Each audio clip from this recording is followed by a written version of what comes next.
Sinimulan po ng bayan po ng Infanta ang kampanya laban naman po sa rabies noong Marso at 30 bilang bahagi po ng paggunita ng Rabies Awareness Month.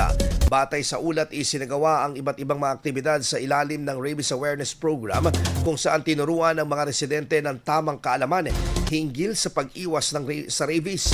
Kabilang ang mga dapat gawin sakaling makagat ng hayop ang wastong pangangalaga at pati na ang wastong pangangalaga sa mga alagang hayop. Katuwang sa naturang aktibidad ang mga barangay health workers at ang Ilocos Center for Health Development na nagbigay ng teknikal na gabay at impormasyon ukol sa panganib ng rabies at mga hakbang upang ito ay maiwasan. Tinalakay din sa nasabing programa ang kahalagahan ng responsableng pag-aalaga ng mga alagang hayop tulad ng regular na pagpabakuna, tamang pagbabantay at pagpapanatili ng kalinisan upang maiwasan ang pagkalat ng sakit sa komunidad.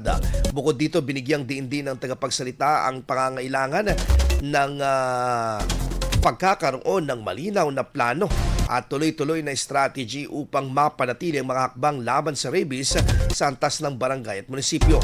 Nagtapos ang programa sa isang pledge of commitment kung saan lumagda ang mga kalahok bilang pagpapakita ng kanilang suporta at pakikiisa sa layuning mapanatiling ligtas sa mga komunidad laban sa rabies. Ang naturang kampanya ay bahagi ng patuloy na pagsisikap ng lokal na pambansang ahensya upang mapataas pa ang kamalayan ng publiko at maiwasan ang kaso ng rabies sa bansa.